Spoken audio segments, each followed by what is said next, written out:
Hello बच्चों, good morning. My name is Sonu Kumar Maurya. भाई, हमने इनकम टैक्स में आपका सैलरी स्टार्ट किया था, तो सैलरी में आपका सारा टॉपिक कंप्लीट हो चुका है एक्सेप्ट परक्यूजिट। ओके, तो अब हम क्या पढ़ेंगे? परक्यूजिट पढ़ेंगे। आई होप कि इसके पहले आपने स्टैंडर्ड डिडक्शन मतलब सारे डिडक्शंस पढ़ लिए होंगे, उसके क्वेश्चन प्रैक्टिस कर लिए होंगे। और आज की क्लास में हम लोग पढ़ेंगे valuation of perquisites.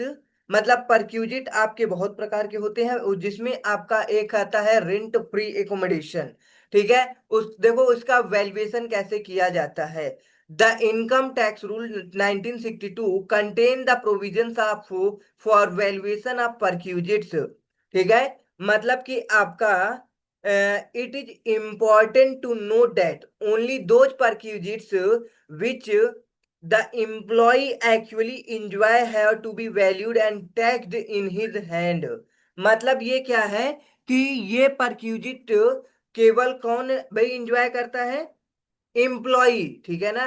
Actually enjoy have to be valued and taxed in hand, in his hand. मतलब देखो, अगर कोई भी पर्सन है, उसकी जॉब लगी है, मान लो कि कहीं भी उसका घर है, उसके घर से बहुत ज्यादा दूर है, तो अब वो क्या करेगा भाई? डेली घर से आकर के जॉब जाना आना बहुत डिफिकल्ट होगा। तो फिर वो क्या करेगा भाई? एम्प्लॉय क्या करता है? एम्प्लॉय को या तो वो रेंट पे ले लेता है, ठीक है ना, रहता है, ठीक। या फिर क्या करता है? एम्प्लॉयर एम्प्लॉयर पे करता है खुद घर ले करके एम्प्लॉय को। ठीक है ना? इसके कई केसेस बन सकते हैं। देखो, मान लो ओनर के पास क्या, वो सॉरी, एम्प्लॉयर के पास क्या दे रखा है? उसका खुद का घर है, ठीक है ना, हाउस है, कोई भी हाउस है। वो क्या कर दिया? एम्प्लॉय को दे दिया रेंट पे, एम्प्लॉय को रेंट पे दे दिया। ठीक है, एक केस ये बन सकता है। मतलब इस घर का ओनर कौन है? एम्प्लॉयर। अब भाई हाउस दो तरीके के हो सकते हैं, आपको पता है। दो तरीके के कौन कौन से? Furnished house, unfurnished house. मतलब कि फर्निश्ड हाउस जिसके अंदर आपके सारे के सारे जैसे फर्नीचर से रिलेटेड आइटम्स अवेलेबल है। अनफर्निश्ड जहां पे केवल आपको क्या मिला है? रहने के लिए घर मिला है, और सारी की सारी चीजें आपको ले जानी पड़ती हैं। एक केस तो ये बन चुका है। अब दूसरा क्या बनेगा? देखो, आप क्या करते हो? सॉरी, एम्प्लॉयर के पास कोई ऐसा घर नहीं है जिसे एम्प्लॉय को दे दे। वो क्या करता है? उसे हायर करता है, रेंट पे लेता है। ठीक है, हायर करने के बाद एम्प्लॉय को देता है। ठीक है ना? ऐसा केस बन सकता है। ठीक है, एक केस ये बन सकता है कि एम्प्लॉय खुद से रेंट पे लेता है, रेंट पे रहता है, और एम्प्लॉयर से क्या करता है? उसके बदले रेंट रिसीव करता है। मतलब कहता है हम अपने टेनेंट को, जिसके घर पे भाई जिससे रेंट पे लेकर के रह रहे हैं, उसको रेंट पे करेंगे, लेकिन हम एम्प्लॉयर से ले लेंगे। तो ये भी एक प्रकार से एकोमोडेशन हुआ। ठीक है ना? चलो, तो इस तरीके से अलग अलग केस बनेंगे। भाई परक्यूजिट बहुत होते हैं, जैसे कार मिलना, ठीक है ना, ये आपको मेडिकल फैकल्टी प्रोवाइड करना। अब हम लोग ये धीरे धीरे एक एक टॉपिक को पढ़ेंगे। अभी हम पढ़ रहे हैं आपका रेंट फ्री एकोमोडेशन। ठीक है ना? एम्प्लॉयर यदि प्रोवाइड करता है क्या? आपको हाउस। अब हाउस दो तरीके के हो सकते हैं, या तो वो उसका ओनर होगा, या तो ओनर नहीं होगा। ठीक है ना? मान लो ओनर है, तो वो क्या होगा? फर्निश्ड हाउस हो सकता है, अनफर्निश्ड हाउस हो सकता है। ठीक है ना? तो आगे चलो, कैसे इसका वैल्यूएशन करते हैं, अब इसको पढ़ेंगे। अब आगे कह रहा है example, suppose a company offers housing accommodation rent free. मतलब क्या कह रही है? एक कंपनी है, वो अपने एम्प्लॉय को ऑफर कर रही है rent free house accommodation to an employ, but the latter declines the to accept it, then the value of such accommodation obviously cannot be evaluated and tagged in the hands of employee। ठीक है, for example, for the purpose of for the purpose of computing the income chargeable under the head salary the value of perquisite provided by the employer directly or indirectly to the employee or to any member or his household by reason of his employment shall be determined in accordance with rule 3। मतलब कि भाई directly या indirectly क्या provide कर रहा है employer, house provide कर रहा है। जैसे कि मान लो वो रेंट देता है, आप जाकर के खुद से अपने से ले सकते हो, या फिर ओनर है एम्प्लॉयर, वो अपना हाउस दे सकता है। ठीक है ना, ऐसे अलग अलग तरीके से या डायरेक्टली मिल सकता है या इनडायरेक्टली हाउस मिल सकता है। ठीक है, चलो अब हम इसका वैल्यूएशन पढ़ेंगे, कैसे है वैल्यूएशन होगा। ए पॉइंट है value of rent free accommodation, value of accommodation provided to employ at a concessional rate. ठीक है ना, value of rent free accommodation या फिर provided to employ at a concessional rate. चलो, accommodation would be deemed to be have provided at a concessional rate if the value of accommodation computed in the prescribed manner exceed the rent recoverable from, देखो, payable by the assessee. मतलब जितना valuation किया जाएगा उससे ज्यादा यदि आता है तो वो असेसी पे करेगा। ठीक है ना, the value of residential accommodation provided by the employer, बिल्कुल एम्प्लॉयर प्रोवाइड करता है, during the previous year shall be determined in the following manner. अब देखो अलग अलग केस बनेंगे भाई, सरकमस्टांसेस, और एक केस बनेगा अनफर्निश्ड, दूसरा केस बनेगा फर्निश्ड। हमने बताया था हाउस किस तरीके से हो सकते हैं, फर्निश्ड भी हो सकता है, अनफर्निश्ड भी हो सकता है। ओके, चलो अब अगर मान लो कह रहा where the accommodation is provided by the central government और स्टेट गवर्नमेंट। एक केस ये बनता है कि गवर्नमेंट एम्प्लॉय हो आप, पहला केस क्या बन गया आपका, गवर्नमेंट एम्प्लॉय। ठीक है ना, गवर्नमेंट एम्प्लॉय के केस में, चलो अगर वो क्या प्रोवाइड करता है आपको, अनफर्निश्ड हाउस, तो licence fee determined by the central government, एक इसकी क्या होगा, फीस होगी। गवर्नमेंट और any state government in respect of accommodation with the rule framed by such government. Okay, अगर यही अनफर्निश्ड है तो अब इस केस में क्या होगा, the value of perquisite at determine the under column 3 should be increase by .1। याद रखो, फर्निश्ड है तो उस फर्निश्ड, मतलब furnished is owned by the employer, तो 10% per annum of the cost of the furniture, ये याद रखना, जितने भी असेट्स होंगी उनका 10% लिया जाएगा। ये मेन है सारा सब में, ठीक है, इतने में ये मेन है, आपके क्वेश्चन में यही आएगा। हाँ बेटा, तो जितना हमने अभी पढ़ाया उसका समरी देख लो। समरी हमने क्या बताया, यदि एम्प्लॉय क्या है, गवर्नमेंट एम्प्लॉय है, दो केस बनेगा यहाँ पे, ये देखो दो केस हमने बना दिया। पहला केस आपका क्या हो सकता है, आपका अनफर्निश्ड हो सकता है, हाउस एक फर्निश्ड हो सकता है। अनफर्निश्ड के केस में सेंट्रल गवर्नमेंट एक लाइसेंस फीस इशू करती है भाई वो, या फिर rent paid actual paid by employ, ये अमाउंट। अगर मान लो आपका क्या है, फर्निश्ड है हाउस, और फर्निश्ड है और उसका ओनर एम्प्लॉयर है, तो असेट का जितना भी होगा उसका 10% कास्ट लिया जाएगा। ठीक है ना, अब आगे अगर मान लो ये असेट हायर पे लिया गया है, ओनर नहीं है एम्प्लॉयर, तो हायर चार्जेस लेस किया जाएगा, कोई भी पोर्शन एम्प्लॉय पे करता है तो।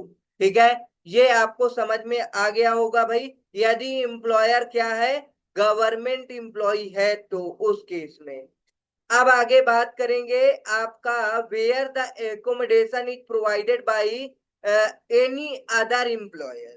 ठीक है, एनी अदर एम्प्लॉयर के द्वारा यदि एकोमोडेशन पे किया जाता है। अब मान लो एनी अदर का मतलब क्या है, नॉन गवर्नमेंट एम्प्लॉय की बात कर रहा है ये। Where the accommodation in owned by employer, पहला केस आएगा, ये जो भी एकोमोडेशन प्रोवाइड किया जा रहा है मतलब इसका ओनर क्या है, एम्प्लॉयर है। ठीक है ना, चलो अब ये क्या है, नॉन गवर्नमेंट एम्प्लॉय के केस में है। ठीक है ना, नॉन गवर्नमेंट एम्प्लॉय, तो इस केस में भी आपके दो केस बनेंगे, एक आपका फर्निश्ड और आपका अनफर्निश्ड, अनफर्निश्ड हाउस और आपका फर्निश्ड हाउस। चलो, अब फर्निश्ड, अब पहली बात है, अगर एम्प्लॉयर क्या करता है, जो भी प्रोवाइड कर रहा है वो उसका ओनर एम्प्लॉयर है, तो उस केस में क्या होगा? भाई सबसे पहले केस में आपका 3 पॉइंट आपको याद रखना है। कितने पॉइंट? 3 पॉइंट। चलो, क्या क्या 3 पॉइंट है? 10% ऑफ सैलरी, ठीक है ना? यदि क्या है, पॉपुलेशन 40 लाख से कम है, ठीक है ना? अगर आपकी पॉपुलेशन एक्सीड हो जाती है कितनी भाई, यहाँ पे आपका पॉपुलेशन एक्सीड हो रही है 40 लाख से ज्यादा, ठीक है? देखो, 10% of salary city having population less than 40 lakh, ठीक है?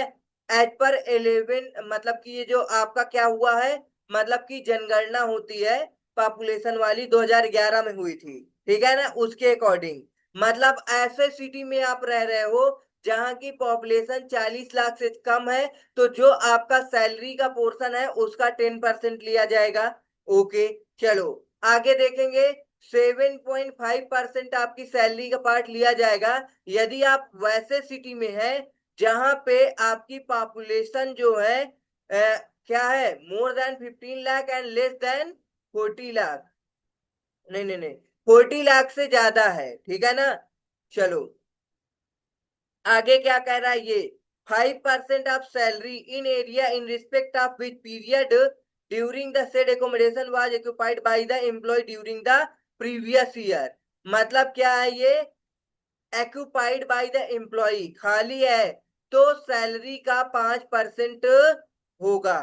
एज रिड्यूस्ड बाई, अब इसे रिड्यूस्ड के, अगर एम्प्लॉय कोई क्या कर रहा है, पे कर रहा है एक्चुअल अमाउंट, तो उससे रिड्यूस्ड हो जाएगा, ठीक है? चलो, देखो यहाँ पे कंक्लूजन आपका निकलता क्या है? आपका सिंपल, जितना एम्प्लॉय को क्या रिसीव होती है, सैलरी, ठीक है? अब आपके पॉपुलेशन के हिसाब से या तो आपको से 5%, मतलब 10% देना पड़ेगा, या तो 7.5% या तो 5%, ठीक है? ये हो गया, इससे लेस कर दिया जाएगा यदि एम्प्लॉय कुछ पोर्शन पे कर रखी है, पेड बाय एम्प्लॉय, ठीक? तो ये निकल करके आ जाएगा परक्यूजेट, जो कि आपकी टैक्सेबल हो जाएगी, टैक्सेबल परक्यूजेट निकल के आएगी। चलो, आगे अब आपका क्या दे रखा है? यदि आपका अनफर्निश्ड हाउस है उसके केस में, ठीक?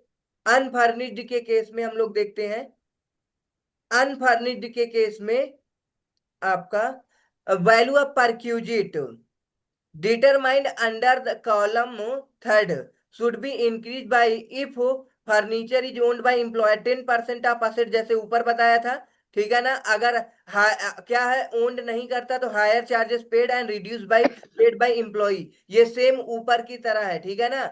ये अगर आपका फर्निश्ड है तो जैसे हमने ऊपर बताया, यदि एम्प्लॉयर क्या करता है, उसे ओनर है उसका, ओनर के केस में जो भी असेट होगा उस असेट का 10% आपको लेना पड़ेगा, ये आपकी परक्यूजिट निकल के आ जाएगी, ठीक है? यदि ओनर नहीं है, ओनर नहीं है तो उस केस में क्या होगा भाई, जो हायर चार्जेस है, हायर चार्जेस इससे लेस किया जाएगा, अगर कोई एम्प्लॉय पे करता है तो आपकी क्या निकल के आ जाएगी, परक्यूजिट पेड बाय एम्प्लॉयर, ठीक है ना? आसान था। अब आगे क्या है? यदि सारा का सारा जो भी एकोमोडेशन मिल रहा है आपको, taken on lease bye rent bye the employer, सब कुछ लीज पे लेकर के एम्प्लॉयर आपको दे रहा है, तो actual amount of lease rental paid or payable by the employer, मतलब एम्प्लॉयर जितना लीज रेंट पे करता है, ठीक है ना? लीज रेंट जितना पे करेगा, paid by the employer on 10% of salary whichever is lower, और 10% सैलरी, इन दोनों का लोअर ले लिया जाएगा, ठीक है ना? उसके बाद इस जो भी पोर्शन आएगा, मान लो सपोज यहाँ 10,000 आ गया, ठीक है? इसको लेस कर दोगे जो एम्प्लॉय पे करेगा। इतना सिंपल याद रखो यार, आपका टैक्सेबल कितना पोर्शन बचेगा, बनेगा? मान लो 10,000 रुपए हो रहा है, ठीक है? अब 10,000 रुपए रूम रेंट हो रहा है, तो एम्प्लॉयर आपका भाई इतना पे कर रखा है, पे करना चाहिए, इतना पे करना है रेंट, ठीक है, रूम रेंट। लेकिन उसमें से एम्प्लॉय कुछ पे कर देता है, मान लो 2,000 रुपए। तो बताओ बेटा, 8,000 रुपीज आपकी क्या बन जाएगी, परक्यूजिट बन जाएगी, जो कि टैक्सेबल हो जाएगी। बताओ, इतना आसान है बेटा। अभी क्वेश्चन कराएंगे तो सब हो जाएगा। चलो, अब आगे आप, यदि क्या है आपका अनफर्निश्ड है, तो वही है, in the value of perquisite determined under the column 3 should be increase by the, if furniture is owned by employer 10%, वही सेम है, ठीक है ना। अगर ओन्ड नहीं करता है तो उस केस में आपका क्या होगा, जो एम्प्लॉयर चार्जेस पे करेगा, हायर चार्जेस, और reduce by the employ paid, same सब कुछ है। आपको लग रहा होगा लेंदी, बहुत आसान है ये, ठीक है। अब तीसरा पॉइंट क्या कह रहा है आपको, where the accommodation is provided by any employer, whether government or any other employer in hotel, ठीक है ना, होटल की बात कर रहा है। तो अगर आपका क्या है, अनफर्निश्ड है, तो उसमें नॉट अप्लीकेबल। अगर फर्निश्ड है तो 20% ऑफ सैलरी पेड, पेबल या paid for the previous year. पहला तो ये ले लो, 20% ऑफ सैलरी, ठीक। उसके बाद the actual charges paid or payable to such hotel, ठीक है ना। एक्चुअल आपने कितना पे किया है होटल में, वो, इन दोनों का लोअर ले लो, लोअर लेने के बाद जितना एम्प्लॉय ने पे किया है उसको लेस कर दो, आपका क्या आ जाएगा, परक्यूजिट आ जाएगा। वेरी सिंपल भाई, ठीक है, समझ में आया होगा भाई। ये आपका एकोमोडेशन है, ठीक है, बहुत आसान है।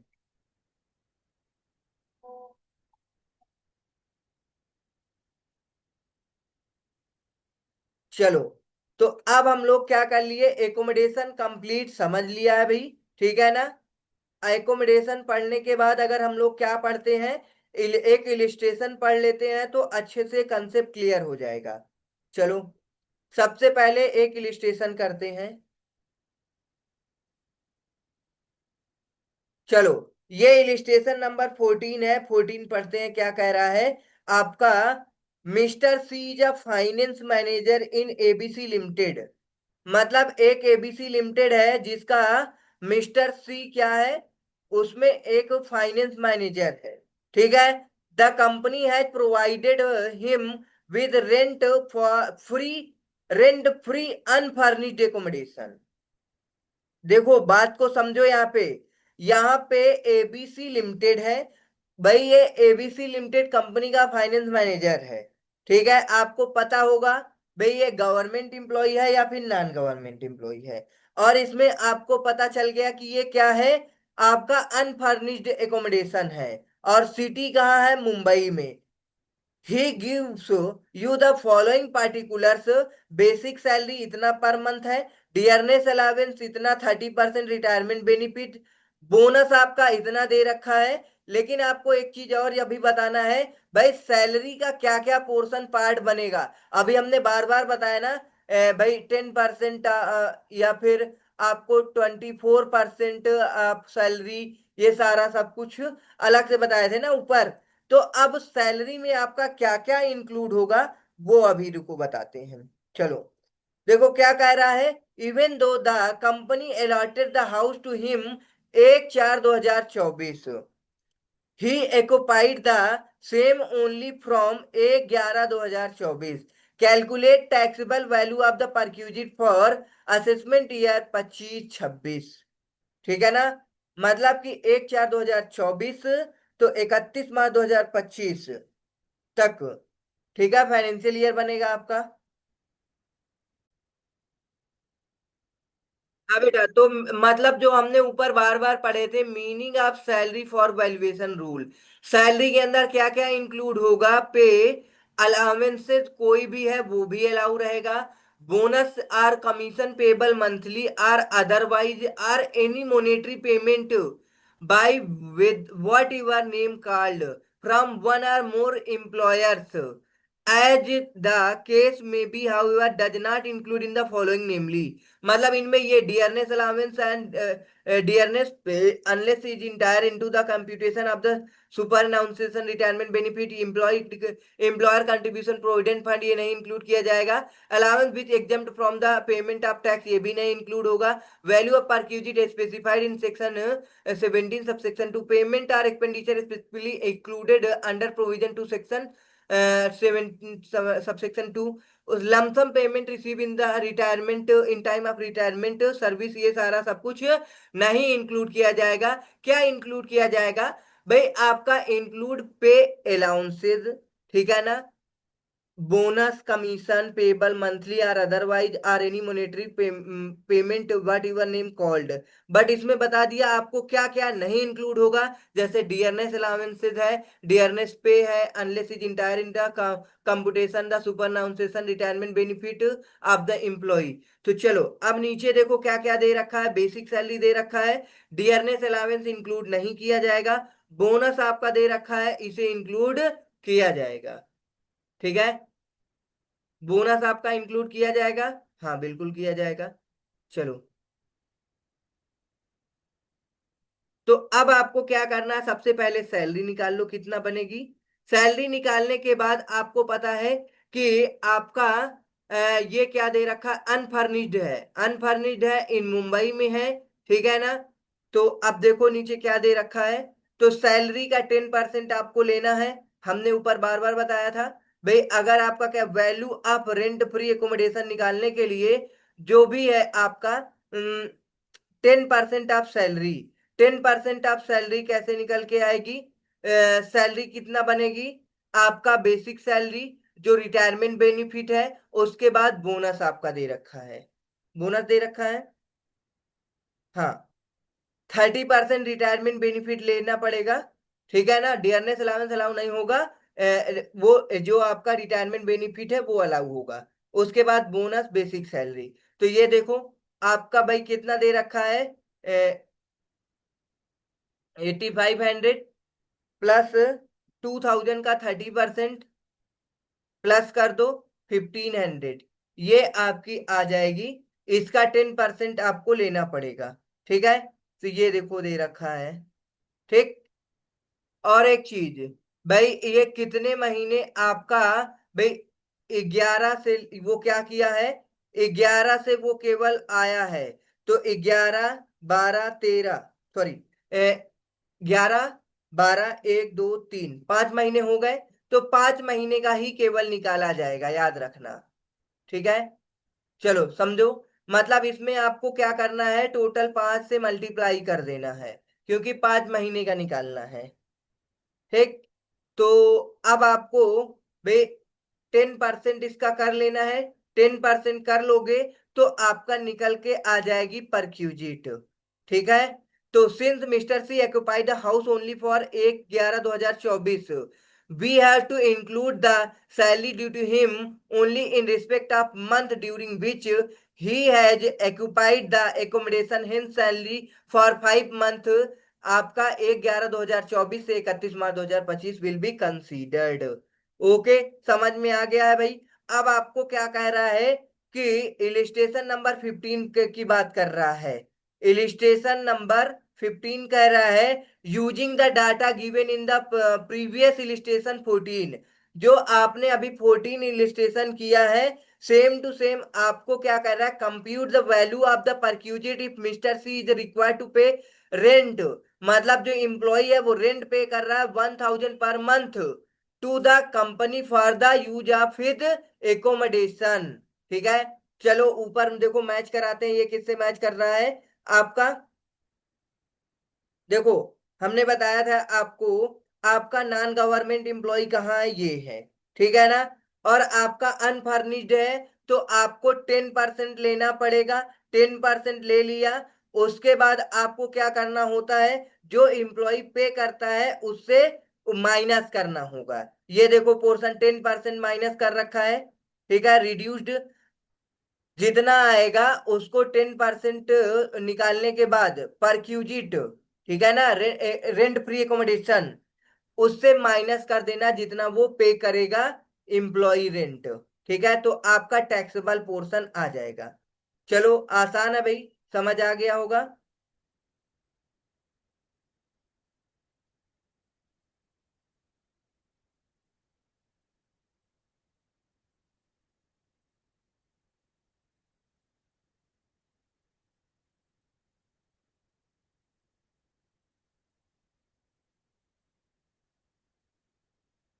हाँ देखो,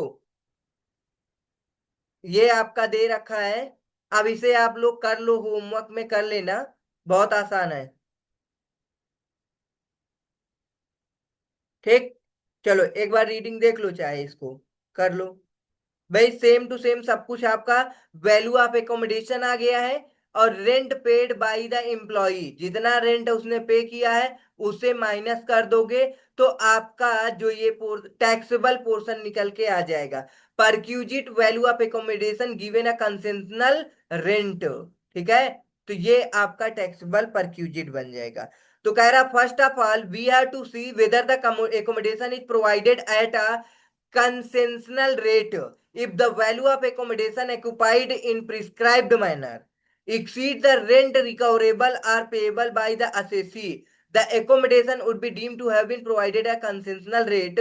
ये देखो, 10% आप सैलरी आ गया इतना सारा सब कुछ, और rent paid by employ 5,000 minus कर दोगे। ठीक है ना। Since 15% of salary exceed the rent recovered from the employee, the accommodation would be deemed to be have been provided a concessional rent rate। चलो, अब आगे आपको पढ़ना है क्या। इलिस्ट्रेशन नंबर 16 पढ़ो, क्या कह रहा है। Using the data given illustration 14, compute the value of perquisite ABC limited has taken this accommodation on a lease rent. अभी हमने ऊपर बताया था लीज रेंट वाले के केस में क्या बताया था, ये देखो। देखो, ये हमने बताया था लीज रेंट के केस में, आपको हमने ये बताया था। ये ठीक, मतलब 10% और जो भी इंप्लॉय पे करेगा वो माइनस कर दो, बस खत्म हो गया। तो ये देखो,